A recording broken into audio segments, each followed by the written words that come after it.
नमस्ते। एक सवाल था आपसे आंटी। आप पूछिए बच्चे। जी, ये जो ग्लोबलाइजेशन है ना, इसने आपकी कल्चरल आइडेंटिटी को कैसे इम्प्रूव या फिर इन्फ्लुएंस कैसे किया? हाँ, इट्स वेरी गुड क्वेश्चन।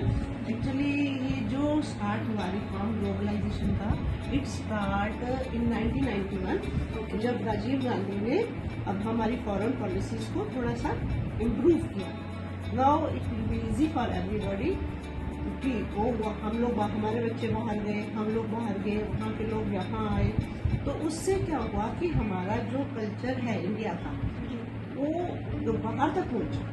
हमारी जो बेसिकली जो हमारा कल्चर है it's a very rich culture. तो अब वो वहाँ पे पहुँचा, बच्चे गए तो बच्चे साथ में अपना कल्चर भी लेके गए।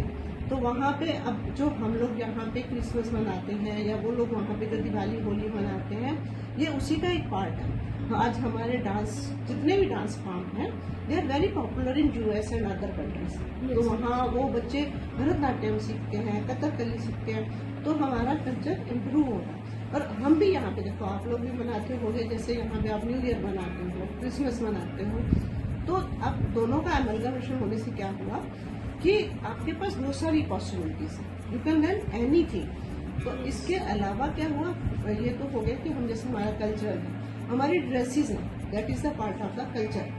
ना हम वहाँ जाते हैं तो लोग इंडियन कल्चर की चीजें डालते हैं, अब हम यहाँ पे जीन्स डालते हैं, तो इस वाइज हमारा कल्चर और रिच हो गया। और लास्ट में सबसे ये है कि हम लोगों को बाहर जाने से आने से जो हमारी लैंग्वेज है उस पे अब now we proudly speak Hindi. अब हम हिंदी बोलते हैं, हमें शर्म नहीं आती, तो वहाँ के लोग भी अब हिंदी सीखने की कोशिश करते हैं। तो फूड कल्चर भी चेंज हुआ। फूड कल्चर जो यहाँ का डिशेस थी अब लोग वहाँ खाते हैं, या जो यूएसए के यूके के लोग हैं उनको they are very interested in aloo bhaji and shahi paneer and we are interested in their dishes. So this is the total effect of cultural conflict we receive from the other countries and other countries receive from us. Okay, thank you. God bless you. नमस्ते। आपसे एक सवाल था। हाँ, पूछिए पूछिए बेटा। जी, ये जो ग्लोबलाइजेशन है ना, हाँ भूमंडलीकरण, हाँ इसने आपकी कल्चरल आइडेंटिटी हाँ। यानी आपको कैसे, मतलब इन्फ्लुएंस कैसे किया? कैसे प्रभावित किया? हाँ जी। अच्छा, सोचता हूँ कि कैसे प्रभावित किया है। जहाँ तक मेरे को समझ आ रहा है कि हमारी जो कल्चर थी वो धीरे धीरे वेस्टर्न कल्चर की तरफ बढ़ती जा रही है।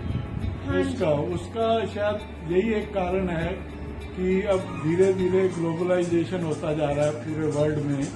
तो पूरे वर्ल्ड में ग्लोबलाइजेशन का मतलब ये है कि सारी कल्चर एक दूसरे से मिक्स होती जा रही हैं।